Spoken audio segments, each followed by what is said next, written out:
salam merdeka kepada seluruh bangsaku, rakyat se-Indonesia, masyarakat se-Indonesia. Hari ini tepatnya tanggal 15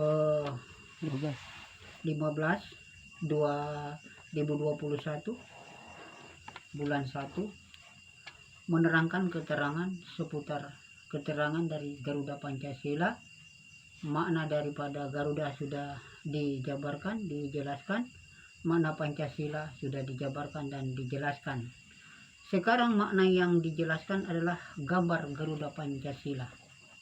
Mulai dari kepala. Kepala Garuda di sebelah kirinya ada titik 3. Titik 3 ini menggambarkan kegaiban daripada sifat-sifat Allah yang disebut martabat Allah. Di sini ada ahdati, wahdati, dan wahdiyati. Inilah sumber kegaiban daripada perjalanan risalah yang disebut tadi Garuda, hubungannya dengan gerakan angkatan rakyat untuk dunia agama. Karena risalah perjalanan gaib adalah sebuah pemikiran yang ditelah dengan perasaan. Itulah dikatakan gaib. Kemudian di muka atas hidung Garuda ditaruh titik 4, di mana titik 4 ini adalah sifat-sifat daripada perjalanan Rasulullah SAW, sifat Muhammad. Pertama, sifat mendengar, sifat melihat, sifat mencium, dan sifat merasakan baik dan buruk dalam kehidupan. Sehingga kedua perjalanan hidup baik dan buruk itu diketahui oleh beliau, sehingga beliau bisa memilah dan menerangkan sebuah keterangan dalam agama, khususnya agama Islam sebagai agama pemersatu dari keterangan agama yang ada. Sekarang kita pindah dalam keterangan tadi sifat-sifat Muhammad karena hubungannya dengan An-Nasir. Sedangkan sifat pertama dari Allah SWT hubungannya dengan gaib, bil gaib dari kekuasaan Allah, di mana Allah menciptakan dari segala ketinggian yang tidak bisa dicerna dengan akal logika manusia, melainkan dikaji dengan segala bentuk perasaan.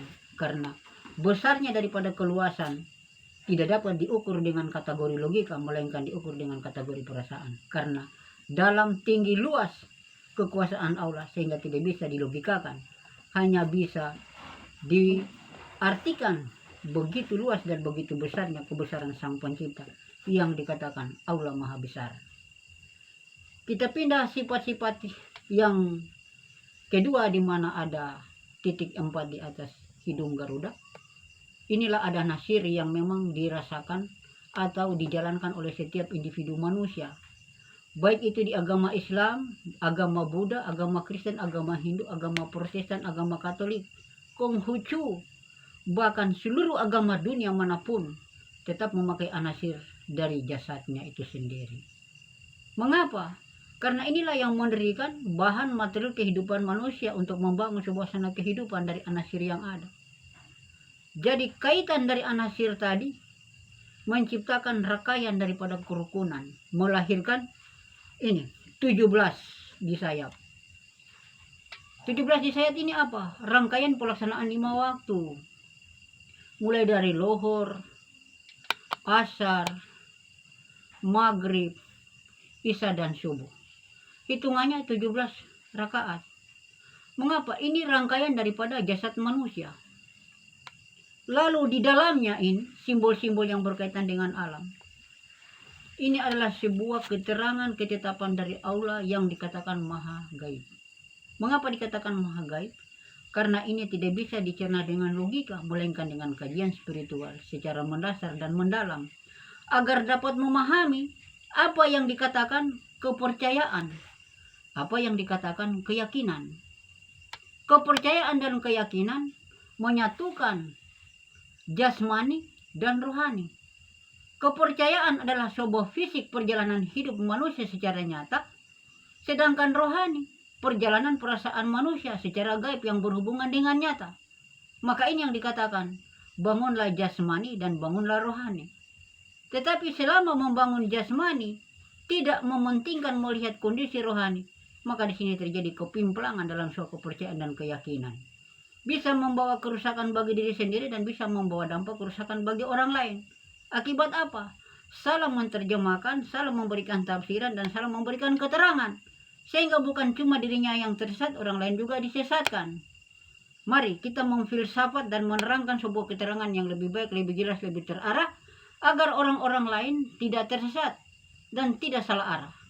Karena Garuda adalah gambaran sebuah keyakinan dan gambaran sebuah kepercayaan yang dibentuk dalam nilai gambar filsafat dan filosofi, sehingga di dalamnya dimuat nilai-nilai dasar daripada keyakinan dan kepercayaan untuk melahirkan sumber-sumber di telaten hukum.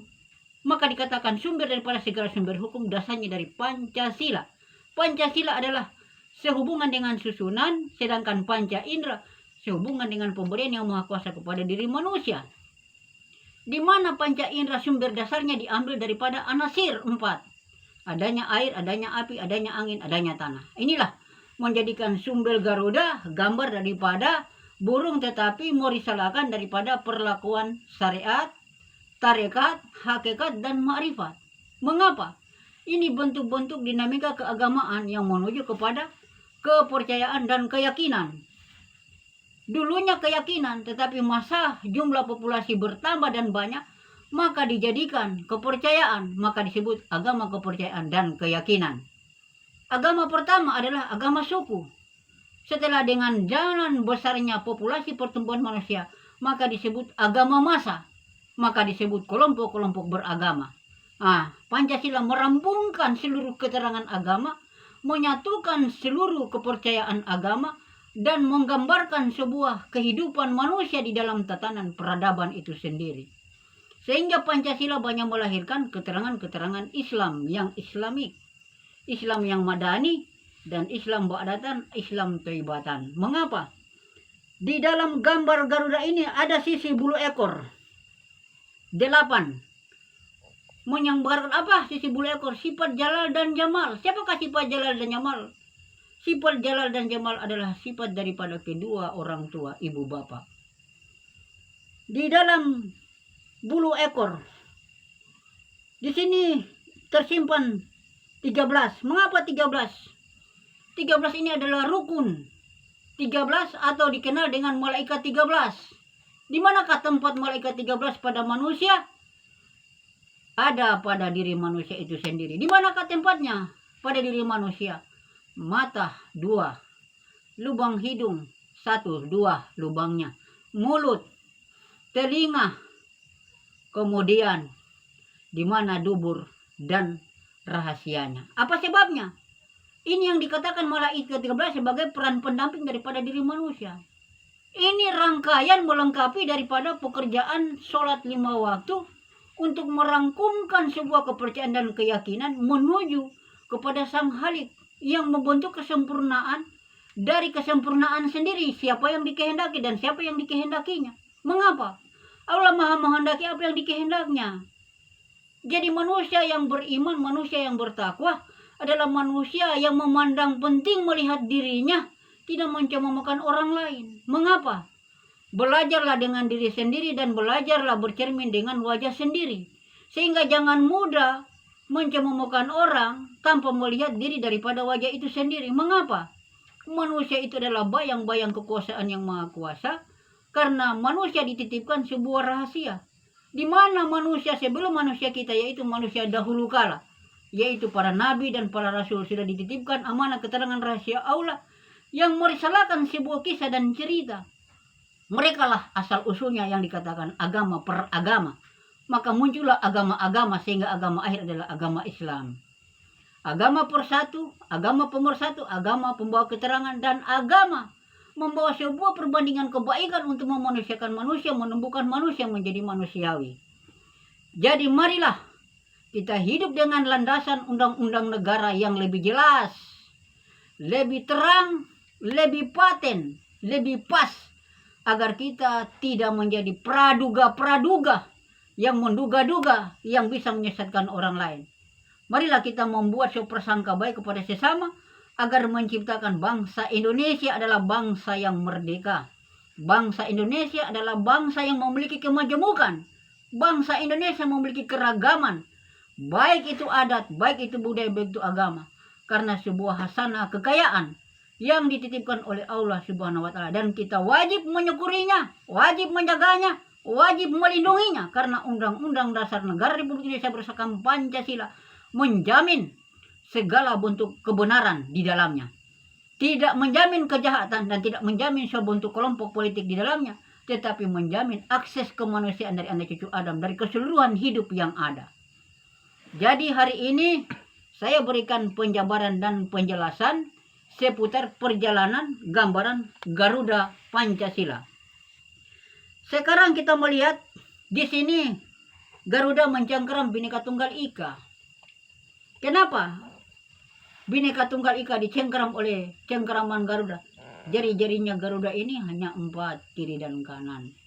Berarti seluruh kebinekaan, seluruh keragaman, sebuah hasanah kekayaan yang dipinjamkan oleh Tuhan Yang Maha Esa kepada hamba. Yang dikatakan hamba itu bukan hanya orang Islam. Seluruh umat anak cucu Adam yang menganut asas keagamaan berarti dia hamba. Dia percaya bahwa adanya gaib dan dia percaya adanya kenyataan. Adanya gaib sumbernya dari mana? Adanya gaib sumbernya dari nyawa. Di telaga perasaan lahirlah seruan suara. Itu adanya gaib.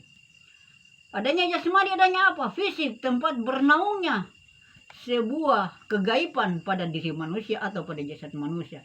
Sehingga manusia membentuk agama, dan agama diturunkan oleh Allah kepada manusia untuk memberikan sebuah keterangan, memberikan sebuah ketetapan hukum. Arif, bijaksana, adil, dan jujur di dalam menetapkan sebuah ketetapan dan aturan di dalamnya. Bukan memainkan peran kekuasaan demi kepentingan dirinya dan kelompok serta kekuasaan dari kelompoknya. Bukan demikian. Maka Pancasila bercerita hari ini, jam ini, detik ini untuk kepentingan umat manusia di dalam negara Republik Indonesia maupun di luar negara Republik Indonesia. Karena Garuda ini adalah perjalanan daripada Martabat 7 Al-Butuni yang diciptakan di timur matahari terbit, diterjemahkan di tanah Jawa demi memproklamasikan kemerdekaan bangsa Indonesia dari suku-suku yang didiskriminasi oleh kekuasaan penjajah. Maka lahirlah aturan Pancasila dengan sempurna untuk menjadikan landasan filosofi dan ideologi sebagai dasar negara bangsa Indonesia, agar menjadi bangsa yang besar, bangsa yang merdeka, bangsa yang majemuk, bangsa yang terbuka, dan bangsa penengah dari bangsa-bangsa yang ada. Jadi bangsa Indonesia bertanggung jawab atas kesinambungan hukum dan undang-undang. Karena sudah jelas di dalam undang-undang pun diwajibkan bangsa Indonesia untuk mencerdaskan ketertiban dunia berdasarkan perdamaian abadi dan keadilan sosial. Perdamaian abadi dari mana sumbernya? Dari penetapan hukum dan literatur hukum yang jelas terarah. Tidak abu-abu, tidak memperdaya, tetapi jelas yang disebutkan pasal per bab, ayat per pasal ditujukan kepada hal yang sebenarnya dan hal yang selayaknya. Sehingga yang diberikan amanah, yang diberikan titipan, yang diberikan pinjaman mengerti dan memahaminya. Karena semua ini hanya sebuah titipan, sebuah amanah, dan sebuah pinjaman. Perlu diingat. Tidak ada kekuasaan yang monopoli. Tetapi di sini hanya dipinjamkan untuk diamalkan, dipelihara, dan dijaga demi membawa kesinambungan regenerasi bangsa ini. Demi regenerasi umat manusia. Baik itu di lingkup Indonesia yang besar, baik di luar negeri, demikian adanya. Karena kenapa? Garuda tadi gerakan angkatan dunia agama berkaitan dengan Martabat 7. Kenapa dikatakan Martabat 7? Martabat 7 diambil daripada keterangan suratul Al-Fatihah. Mengapa suratul Al-Fatihah? 7 lakukan pemberhentian dalam pembacaan suratul Al-Fatihah. Tapi dasarnya 5. Kenapa dasarnya 5? Al-Fatihah dibaca Alhamdu. Kalau Alhamdu ada alif, tunggalnya yang maha kuasa. Lam, datangnya Jibril pembawa risalah daripada kekuasaan yang maha kuasa. Ha, tampungan daripada jasad manusia yang menerima sebuah keterangan, di mana yang menerima sebuah ketetapan. Mim, jasad Muhammad yang menerima risalah sebuah perjalanan daripada keterangan untuk menerangkan sebuah keterangan di dalam keterangan. Di alam gaib menerangkan ke alam yang jelas dan terang. Sehingga agama Islam dinyatakan agama universal. Dapat diakui dengan logika, dapat diresapi dengan perasaan. Sehingga membangun jasmani, membangun rohani, menuju kepada duniawi dan ukhrawiyah yang benar dan baik. Sedangkan yang terakhir huruf dal adalah barang materi dasar yang menghidupkan, membangunkan segala bentuk zat kehidupan di muka bumi dan kekuasaan Allah, yaitu Adam. Itulah dunia di mana manusia pijak. Jadi manusia mati tidak pernah terhampar di atas udara, tapi manusia mati kembali ke perut bumi. Mari kita renungkan bahwasanya anak cucu Adam, jangan saling menyalahkan dengan situasi dan keadaan masalah kepercayaan dan keyakinan. Tapi kajilah kepercayaan dan keyakinan sampai duduk pada poros diri manusia itu sendiri. Karena yang mengerjakan ibadah dan agama itu adalah manusia yang diperhamba keterangan berdasarkan ketetapan dari Allah itu sendiri. Mengapa? Adanya perkenalan daripada kegaiban Allah supaya manusia mengenal sumber-sumbernya dari yang tiada menjadi ada, kembali kepada yang tiada. Sehingga janganlah bawa sebuah perdebatan. Pancasila tidak mengatur adu debat, adu publik, debat apa, tidak. Pancasila dia mengatur bagaimana caranya itu yang namanya musyawarah mencapai mufakat. Adakah dalam musyawarah perdebatan? Tidak ada. Adakah ada namanya musyawarah untuk berdebat mencapai mufakat? Tidak ada. Kata musyawarah hasil sumber yang dilisankan jelas. Kata yang disepakati artikulasi lisan yang sudah dilahirkan tepat, maka disepakati menjadi kesepakatan bersama. Inilah forum menjadikan yang dikatakan mandataris MPR, Majelis Permusyawaratan Rakyat. Jadi yang disebut bukan permusyawaratan pemerintah, tapi permusyawaratan rakyat melahirkan dinamika pemerintahan. Maka muncullah pemerintahan yang bijaksana, arif, dan adil di dalam menjalankan suatu dinamika pemerintahan. Mengapa? Tujuannya untuk menjadi suatu pelayanan publik, memperbaiki bangsanya sendiri, lingkungannya sendiri, dan keseluruhan nominasi aturan diatur dengan fak ketetapan berdasarkan kesepakatan hasil musyawarah. Inilah sesungguhnya simbol dasar negara kita yang dikatakan sumber daripada Pancasila dan Undang-Undang Dasar. Pancasila kita sudah ketahui sumbernya 5 dari kekuasaan Allah, dasarnya dari anasir. Jadi martabat Allah di atas tadi 3, ahdati, wahdati, wahdiyati, tambah sifat Muhammad 4, 7. Lakukan Muhammad dalam perjalanan sejarah. Muhammad adalah pembawa risalah keterangan dari penjelasan-penjelasan baca tulis. Apa yang dibacakan, apa yang dituliskan, sedangkan Muhammad pada masa itu Umi tidak mengenal sebuah bacaan dan tidak mengenal sebuah tulisan. Tapi dikarenakan risalah gaib Allah Subhanahu wa taala, maka Muhammad mengenal dengan baca tulis yang sebaik benar mungkin. Tetapi bukan dengan baca tulis buku dan pena, bukan. Kalam ilahiyah, kalam rahasia. Di dalam kalam rahasia mencatat kerahasiaan manusia. Sehingga Muhammad memperjelas keterangan-keterangan kedudukan agama Islam menjadi agama yang benar-benar menjadi penengah. Seandainya Muhammad menghendaki agama Islam pada masa itu, ya sudah jelas agama lain bisa diselesaikan oleh sahabat Nabi. Tapi Muhammad memberikan perlindungan supaya ada generasi yang diberikan kesempatan hidup untuk bisa menceritakan bahwa sesungguhnya agama Islam bukan agama yang semata-mata radikal. Bukan. Agama pemersatu, agama pelengkap dari kemanusiaan untuk memanusiakan manusia dan manusiawi di dalam perjalanan hidup duniawi. Mengapa? Dia memberikan ketetapan, dia memberikan keterangan, dan dia memberikan pelayanan kebaikan antara sesama. Mengapa? Siapa yang mengenal dirinya, sudah barang tentu dia mengenal Tuhannya. Siapa yang mengenal Tuhannya, jelas tidak akan menganiaya siapa saja.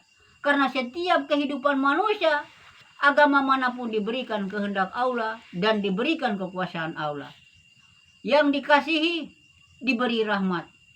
Yang dirahmati diberikan kuasa. Yang dihidayai diberikan petunjuk.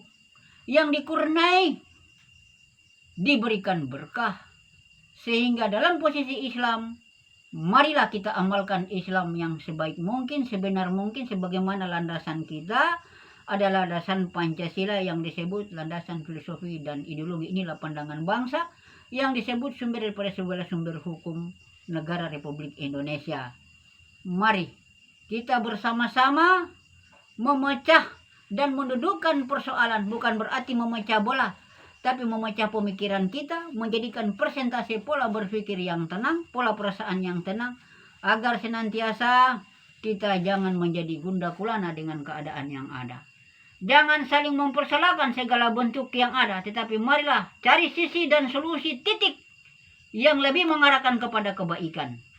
Baik para pemimpin yang memegang pundak kekuasaan jabatan di negara maupun di daerah-daerah terkait, sudah saatnya merenungkan diri untuk memelihara rakyat bangsa Indonesia.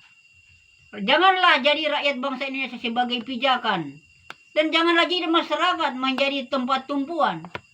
Tapi jadikan masyarakat sebagai pacuan dan acuan bahwasanya marilah kita membangun komunitas dan komunikasi secara jelas dan terarah agar menjadi negara Republik Indonesia yang baik, daerah-daerah terkait menjadi daerah yang benar dan baik. Mengapa? Otonomi adalah membangun sebuah akses kemanusiaan yang lebih mengacu kepada adat, mengacu kepada agama, mengacu kepada budaya, dan mengacu kepada tatanan pemerintahan. Di lembaga hukum, mohon kiranya senantiasa perhatikan fatwa-fatwa dari ketetapan keterangan hukum, sebagaimana simbol-simbol yang telah dipinjamkan berdasarkan simbol yang ada di dalam gambar Garuda ini sendiri. Yang dimaksud adalah gambar Pancasila dan Undang-Undang Dasar menggambarkan beberapa simbol dan dipinjam oleh beberapa organisasi pemerintahan kelembagaan di Republik. Tolong diperhatikan keterangan simbol-simbol ini dan disalahgunakan. Karena mengapa? Memiliki artikulasi yang mendalam dan ada hubungannya dengan alam. Karena barang ini dibuat juga gambaran alam termuat di dalamnya. Sehingga perlu diperhatikan ketetapan hukum, baik itu pasal, bab per ayat. Mengapa? Tolong, karena manusia ini adalah manusia yang perlu dimanusiakan, manusia yang perlu dimanusiawikan. Sehingga membuat mekanisme aturan tidak bisa melampaui daripada pasal-pasal ketetapan yang sudah dimuat di dalam Undang-Undang Dasar. Pancasila, 5 dasarnya tadi yang dimaksud keterangan Pancasila itu adalah Panca Indera. Kemudian Dwi Sila.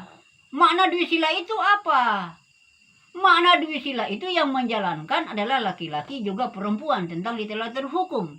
Di dalam penjabaran keterangannya jasmani dan rohani yang menjalankan Pancasila. Trisila. Di manakah kedudukan Trisila? Kedudukan Trisila pertama pada kepala pola berpikir manusia, makanya diberi bintang. Kemudian badan. Badan yang menyimpang perasaan. Di situ ada jantung manusia, ada hati manusia, ada hati pahit manusia. Inilah yang menjalankan, yang menerangkan, yang menyampaikan harus diperjelas sehingga tidak salah kaprah, salah tabrak, salah persepsi. Jadi penjelasannya harus terperinci dan penjelasannya harus rinci sehingga tidak membingungkan dalam keterangan, memberikan artikulasi keterangan yang paten dan jelas. Makanya Pancasila ini sumber daripada segala sumber hukum yang kita akui, karena itulah yang disebut memiliki nilai-nilai ideologi dan filsafat. Filsafat bahasa-bahasa singkat tetapi memiliki arti yang panjang. Filosofi berarti nilai-nilai pandangan ini memberikan pandangan yang benar baik. Tidak mengkelirukan dan tidak membingungkan. Sehingga senantiasa dikatakan lahirlah filosofi dan falsafah. Maka dalam bahasa agama bilang itu tasawuf. Pengertian yang memberikan artikulasi di dalam keterangan. Sehingga tidak disalahgunakan. Bagi yang menjalankan tetap bekerja sesuai dengan kaidah yang sudah ditetapkan. Bagi yang mengikuti suatu ketetapan perintah harus mengikutinya, tidak bisa menyalahgunakan. Mengapa demikian? Sebuah kesepakatan telah dibangun. Asas yang dikatakan tadi, Majelis Permusyawaratan Rakyat. Jadi sudah dirumuskan. Permusyawaratan tadi menjadikan sebuah komitmen dasar untuk disepakati. Ya, kesepakatan inilah yang sudah disepakati. Semenjak Republik Indonesia merdeka, menjadi bangsa yang di wilayah NKRI menjadi salah satu kategori yang dikategorikan keluasan wilayah dari negara-negara yang ada. Kenapa?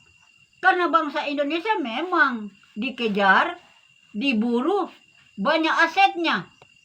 baik itu aset di dalam perut bumi maupun di luar perut bumi yang nyata ditanam oleh masyarakat. Makanya bangsa-bangsa barat banyak mengejar dan mengikuti perkembangan lajunya pembangunan bangsa Indonesia dan perkembangan pertanian bangsa Indonesia karena agraris, hasil yang bisa dikelola termasuk jenis pertambangannya. Jadi ini adalah suatu kekuasaan rahmat dari Allah yang Maha Kuasa. Jadi mari jangan kita melihat suku, ras, agama lalu terjadi diskriminasi, fitnah, isu dengki. Tidak boleh. Zaman ini adalah zaman menuju keterangan. Zaman ini teknologi canggih. Tetapi bukan kecanggihan zamannya yang kita ikuti.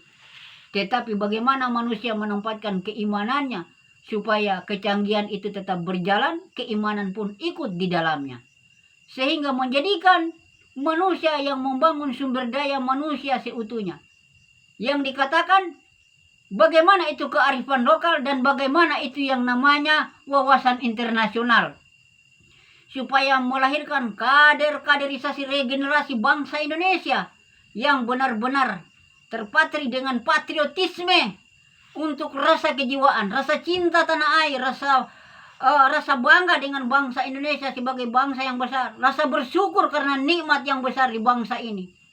Jadi saya minta para bapak-bapak sekalian yang ada di negara, baik itu Bapak Presiden Republik Indonesia yang sementara memimpin jalannya pemerintahan, berikanlah akses nominasi dan klarifikasi yang terbaik demi bangsa dan negara ini dan demi rakyat dan wilayah teritorial bangsa ini. Saatnya mengambil sebuah kebijakan dan kebijaksanaan sebijaksana mungkin. Dari lembaga-lembaga keterwakilan yang ada di lingkup Bapak, baik itu menteri, harus diberikan sebuah patokan, harus diberikan sebuah ketetapan, harus diberikan sebuah pengawasan. Pengawasan bukan hanya datang dari pemerintah, tapi rakyat pun bisa seyogyanya diberikan, membantu untuk mengawasi sebuah jalannya, melindungi sebuah hak undang-undang yang memanusiakan manusia sampai tumbuhnya kemanusiaan yang ada. Bukan berarti kami masyarakat bawah mengkritisi persoalan ini, tetapi kelihatan bangsa dan negara ini sudah banyak antek-antek yang membentuk penyamaran-penyamaran untuk merorong kedaulatan dari dalam. Sehingga perlu ada nilai evaluasi, perlu ada nilai penempatan. Di bidang pertahanan dan keamanan khususnya militer, jeli dan benar-benar lihat situasi dan situasi yang ada. Lihat kondisi dan kondisi situasi yang ada. Apa sebabnya? Saatnya ini timbul pergolakan dari kepentingan-kepentingan yang berlebihan. Jadi ketetapan harus ambil sebuah ketentuan yang menuju kepada hak Undang-Undang Dasar Negara Republik Indonesia yang menciptakan sebuah asas ketuhanan. Di mana asas ketuhanan? Berdasarkan keyakinan. Bagaimana asas kemanusiaan? Karena hubungan dari hablul minanas ke hablul minallah. Apa sebabnya? Hubungan komunikasi manusia dengan manusia harus dibangun karena ada dasar kekuasaan Allah semata yang memberikan sebuah hikmah dan rahmat kepada semua komunitas yang ada. Dia tidak melihat satu komunitas yang namanya anak cucu Adam. Dia berikan sebuah jaminan, karena itulah rahmat, berkah, dan hidayah itu kehendaknya. Dan tidak ada satu manusia yang membatalkan kehendak Allah, melainkan dia sendiri yang membatalkannya. Ketika dia menghendaki, ketika dia mengaruniai, ketika dia menghadiahi, tidak ada satu manusia yang dapat memutuskan jalannya, karena dia maha segala-galanya. Mari kita amalkan simbol-simbol dasar negara. Dasar negara inilah yang melahirkan Sang Saka Merah Putih. Mengapa Sang Saka Merah Putih setiap 17 Agustus kita peringati sebagai ritus daripada ritual kenegaraan? Kita hormat bendera. Bukan benderanya yang kita hormati, tetapi simbol daripada perjuangan leluhur. Merah putih. Menurut bahasa keterangan kita, merah tanda berani, putih tanda suci. Itu perjalanan keterangan syariatnya. Tapi kalau kita berbicara keterangan hakikat daripada perjalanan keterangan yang sebenarnya, merah adalah kedewasaan kaum wanita, putih adalah kedewasaan kaum pria. Pada usia 17, proses perjalanan reproduksi dalam pemikiran sudah dimulai dengan berbagai macam ingatan dan bayangan untuk mengingat sesuatu yang indah, sesuatu yang megah. Jadi kita pahamilah kedudukan. Makanya ada pembatasan penyelesaian keterangan syariat. Syariat adalah lisan.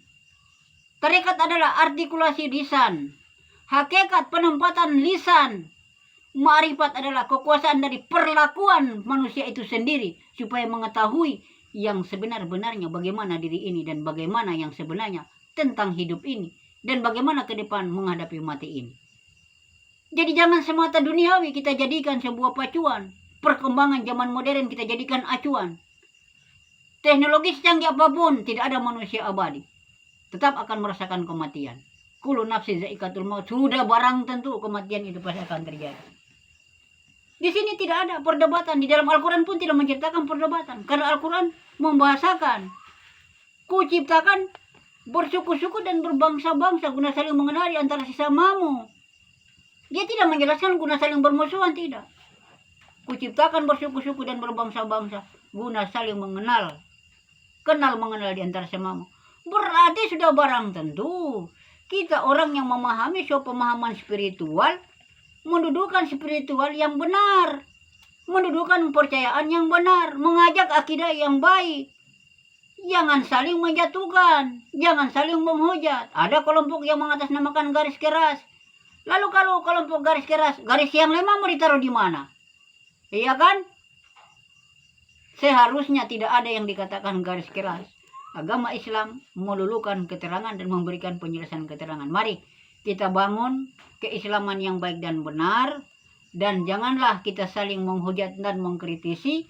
Tetapi bagaimana kita bangun yang namanya musyawarah untuk mencapai kemufakatan. Forum tim-tim kita yang membentuk negara ini telah merumuskan lahirnya ideologi kita, yaitu Pancasila dan Undang-Undang Dasar. Mereka menciptakan sebuah landasan substansi yang lebih mendasar, lebih mengarahkan pada generasi bangsa Indonesia ke depan agar bangsa ini bisa menempatkan diri menjadi bangsa yang terdepan untuk bisa melakukan sebuah spesifikasi, bukan spekulasi. Spesifikasi agar mengarahkan, menjadikan sebuah keteladanan. Maka Indonesia dalam rumusan sesuai dengan hitungan, mudah-mudahan dengan perubahan-perubahan menetapkan sebuah ketetapan aturan yang tidak keluar daripada tubuh manusia itu sendiri, sehingga bangsa Indonesia bisa menawarkan versi aturan Pancasila di pusat persikatan bangsa-bangsa sebagai satu legenda aturan yang menetapkan ketetapan aturan yang tidak mementingkan kepentingan negaranya sendiri, tetapi memperhatikan semua kepentingan umat manusia. Berbicara negara itu lingkup daripada masing-masing negara. Tapi berbicara umat manusia tidak ada perbedaan kasta manusia karena sesungguhnya dari rumpun yang sama yaitu anak cucu Adam. Mari kita membangun komunikasi dan komunitas bersama di dalam kehidupan berbangsa dan bernegara. Agar bangsa Indonesia yang besar dijadikan bangsa yang merdeka, bangsa yang majemuk, bangsa yang memang bisa memberikan sebuah perdamaian abadi dan keadilan sosial.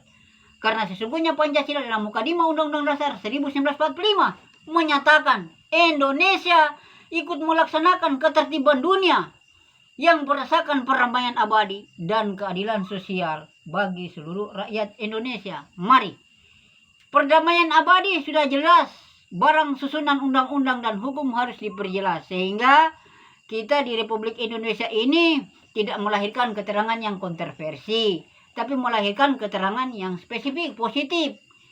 Legalitasnya jelas. Panduan keterangan legalitasnya tepat.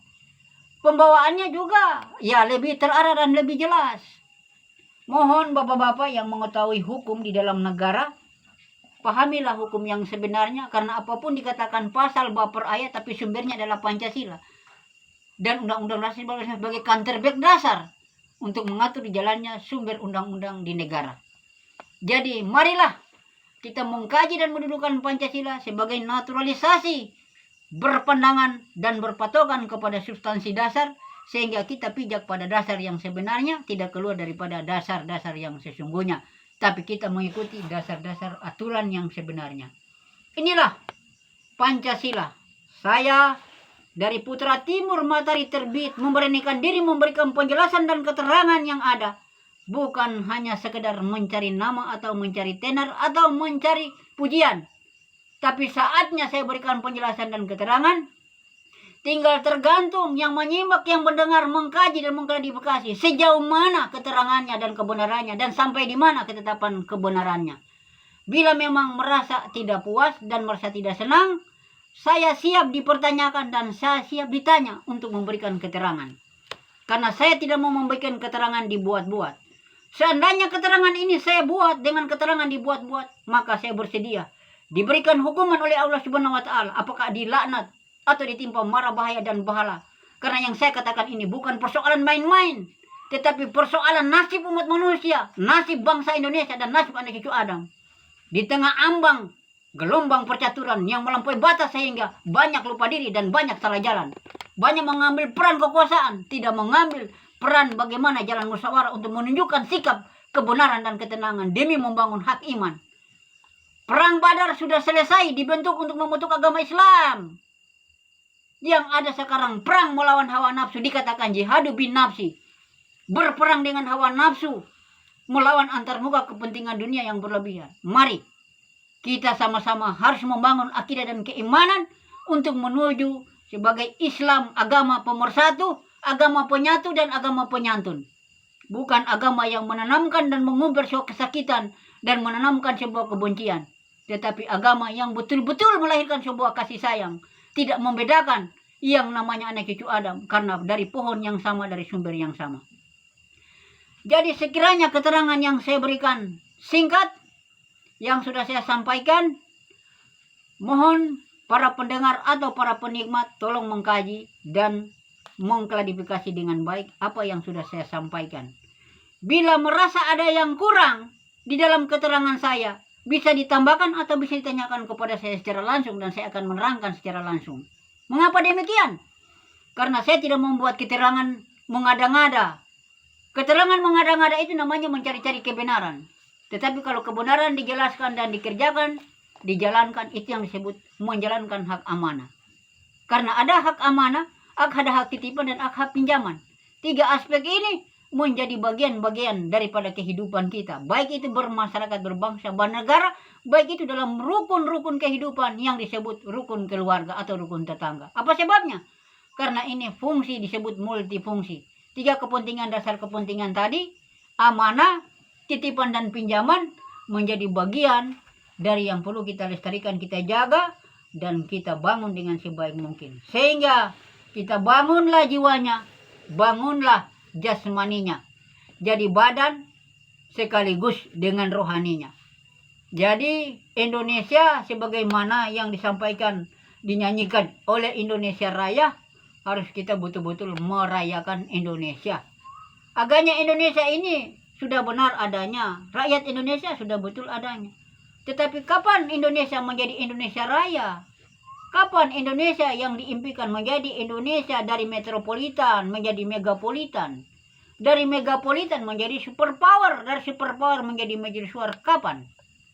3 aspek nominasi dasar harus menciptakan situasi dan suasana serta kondisi yang kondusif agar melahirkan bangsa Indonesia di mata dunia menjadi bangsa yang besar, di mata dunia menjadi bangsa yang memiliki panutan. Mohon kiranya kami dari Timur Matahari Terbit, bila kesalahan penyampaian secara teknisi, ada yang mengkritisi, kami bersedia untuk memberikan keterangan. Bapak-bapak, ibu-ibu, adik-adik, dan sekalian kakak-kakak, nenek-nenek, kakek-kakek yang berada di belahan timur Indonesia, di belahan tengah Indonesia, di belahan barat Indonesia, dari Sabang sampai di Merauke, dari Mias sampai ke Pulau Rote. Mari, bingkai NKRI dibingkai dengan bingkai yang sebaik mungkin, agar melahirkan bangsa Indonesia, bangsa yang menyebuk dengan substansi dasar adalah mengacu kepada Undang-Undang Dasar Negara Republik Indonesia berdasarkan Pancasila. Pancasila berhubungan dengan Panca Indera. Panca Indera berhubungan dengan martabat 7. Martabat 7 berhubungan dengan Al-Fatihah. Al-Fatihah berhubungan dengan pengenalan diri kepada Tuhan, kepada Rasul.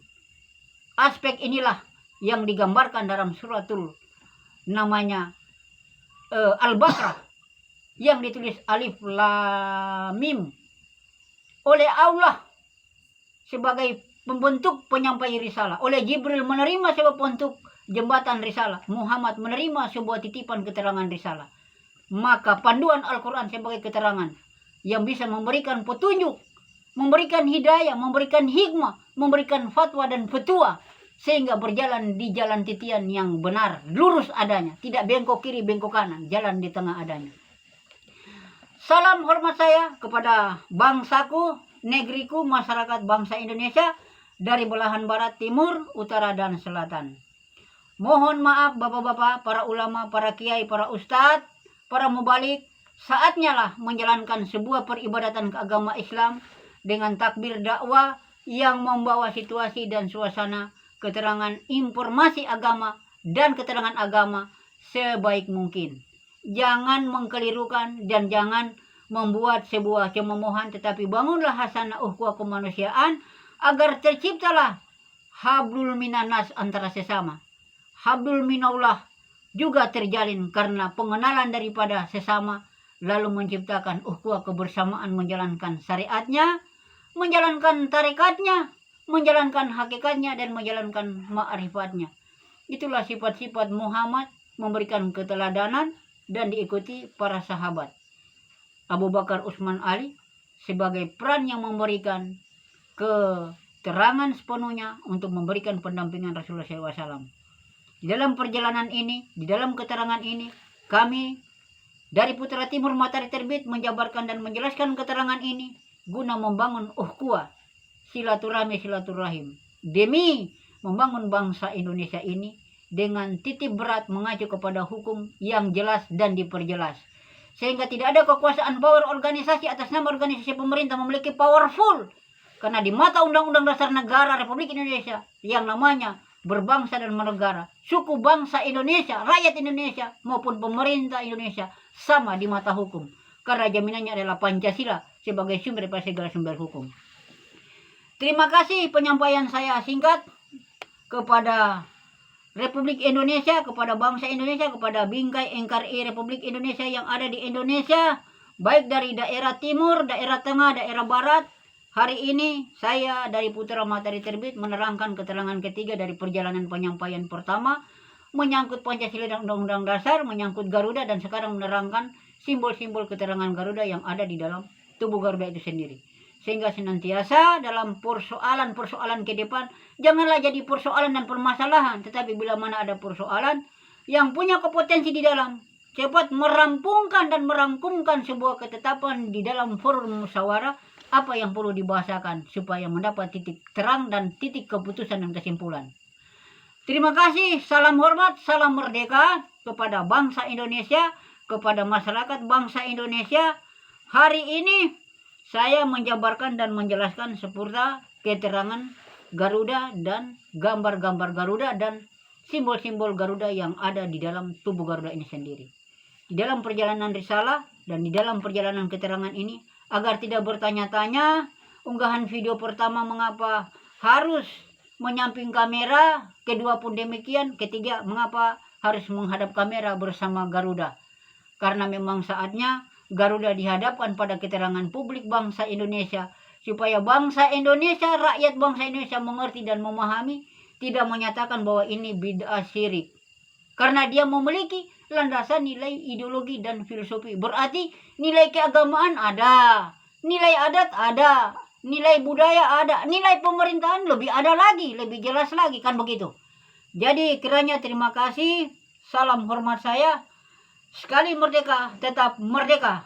Assalamualaikum warahmatullahi wabarakatuh.